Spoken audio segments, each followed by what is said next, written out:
টি-20 বিশ্বকাপ শুরু হয়ে যাচ্ছে আজ। ভারতের মাটিতে গড়াতে যাওয়া এই বৈশ্বিক আসরে মাঠে নামছে না বাংলাদেশ।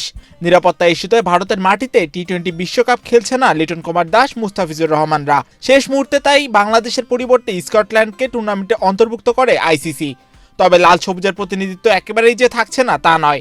পদ্মা সেতু, মেট্রো রেল এবং এলিভেটেড এক্সপ্রেসওয়ে নির্মাণের গর্বিত অংশীদার বসুন্ধরা সিমেন্ট। এবার বিশ্বকাপের ধারাভাষ্য কক্ষে থাকছেন বাংলাদেশের সাবেক জাতীয় ক্রিকেটার ও পরিচিত জনপ্রিয় ধারাভাষ্যকার আতার আলী খান। মাঠে বাংলাদেশ না থাকলেও কণ্ঠে কণ্ঠে বিশ্বকাপে থাকছেন আতার আলী খান। এটাই যেন বাংলাদেশের এক প্রকার প্রাপ্তিও বটে।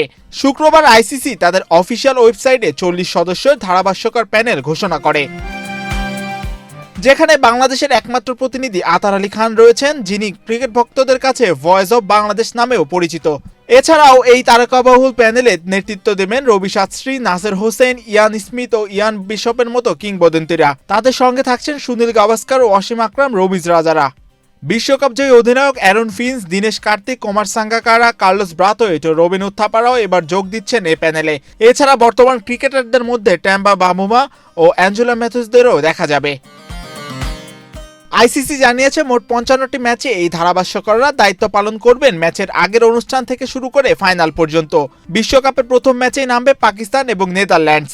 এদিকে আগেই নিশ্চিত হয়েছে এবারের আসরে থাকছেন বাংলাদেশের 2 আম্পায়ার শরফুদ্দোল্লা ইবনে শওকত ও কাজী সোহেল। শওকতের এর আগে 2023 সালে ওয়ানডে বিশ্বকাপ ছাড়া টি-20 বিশ্বকাপেও আম্পায়ারিং এর অভিজ্ঞতা রয়েছে। কাজী সোহেল এবারই প্রথম পুরুষদের বিশ্বকাপে আম্পায়ারিং করবেন। মাহিউজ্জামান, বাংলাদেশ প্রতিদিন।